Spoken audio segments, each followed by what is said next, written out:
Isa nga ba sa mga original Yonko itong si King Harald? Sa latest chapter nga ng manga nasaksihan nating lahat kung gaano kahalimaw hindi lang itong si Sebek, bagkos pati na itong si King Harald. Nagawa nga niyang sabayan itong si Sebek sa labanan at natapatan pa niya yung haki neto. Actually during chapter 1137 nga nagbigay na ng hint si Road patungkol sa lakas netong si King Harald dahil sinabi nga niya sa moment na to na kung si Loki daw malahalimaw ang lakas ganun rin daw yung ama neto na si King Harald.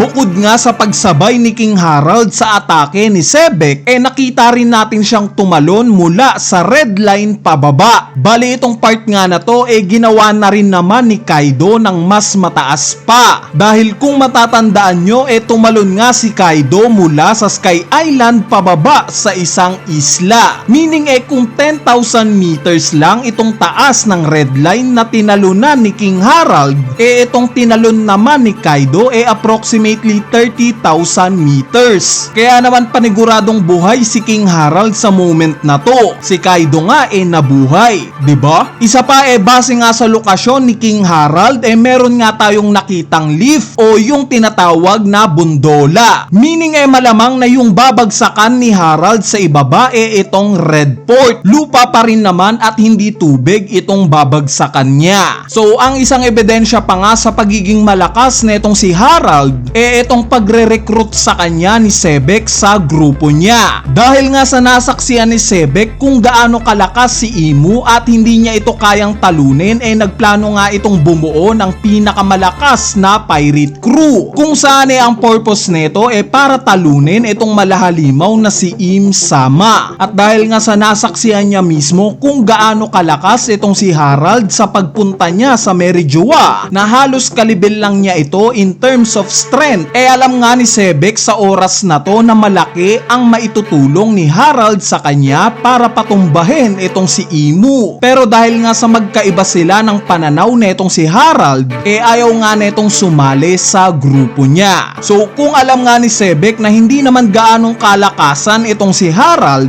malamang na pagtapos siyang i-reject neto na sumali sa grupo niya hihinto na dapat siya sa pag-aya niya kay Harald na sumali sa Rocks Pirates. Pero as stated nga sa recent chapter 4 na taon pa daw na tuloy-tuloy pa ring nire-recruit ni Sebek itong si Harald. Meaning mataas talaga ang tingin ni Sebek kay Harald. At sa palagay ko nga itong pagkakaibigan nila Harald at Sebek ang unang version nila Roger at Whitebeard. Kumbaga kung ano yung nakita nating relasyon nila Roger at Whitebeard nung time nila similar na ganito rin yung naging relasyon nila Sebek at Harald nung era naman nila.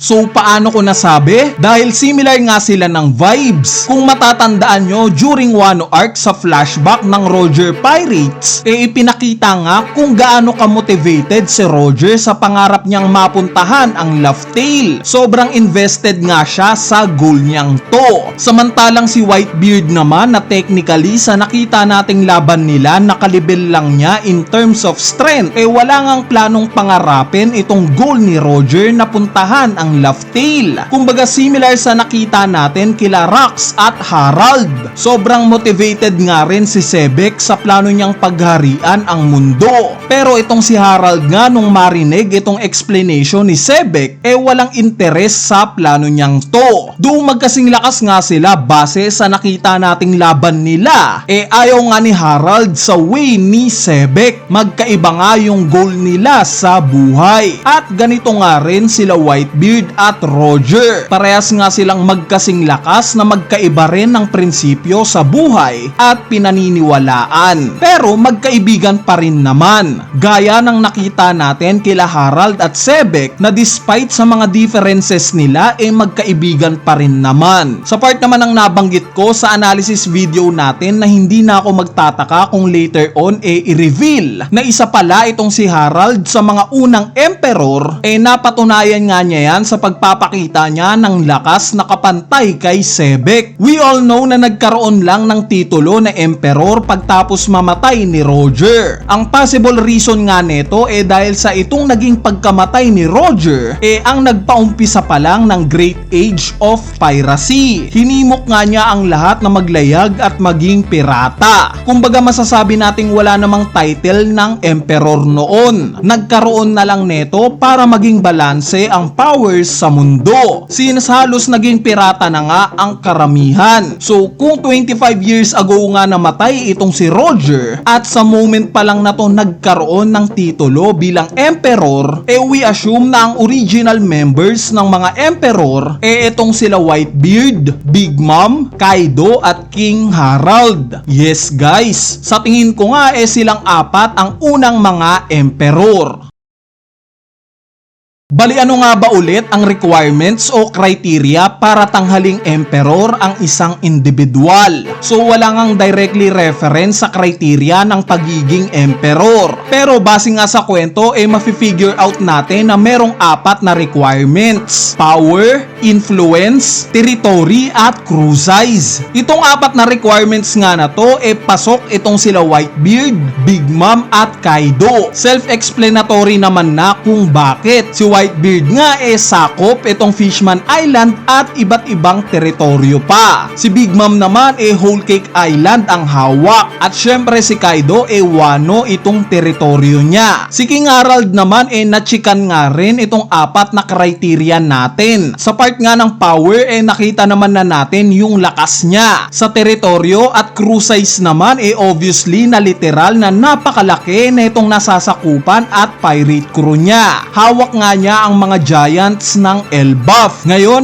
ang magiging tanong, di ba Kuya Eneru itong si Shiki ang left hand man ni Sebek? Bakit hindi siya at si King Harald ang isa sa mga original na emperor? Bali kung matatandaan nyo nakulong nga itong si Shiki pagtapos i-announce na i-execute na itong si Goldie Roger. Ang dahilan nga nito tinalo siya netong sila Sengoku at Garp. Meaning may posibilidad pa rin naman na naging isa siyang emperor. Pero mababa nga ang tsansa para sa akin since nagkaroon na nga siya ng history sa Marines. Kumbaga kung nakabangon siya matapos niyang makatakas sa Impel Down, yes, possible. Pero mababa nga yung tsansa para sa akin. So kung itong si Harald nga ang kinukonsidera na isa sa mga original emperors 25 years ago, dahil nga sa alam naman nating napatay siya ni Loki 14 years ago, pwede ngang itong si Loki mismo ang pumalit kay King Harald sa pwesto niya bilang isang emperor. At dahil nga sa ni-reveal in chapter 957 na 6 years ago pa lang tinatalaga na naging emperor itong si Shanks at kinumpirma na rin na si Shanks mismo ang tumalo kay Loki,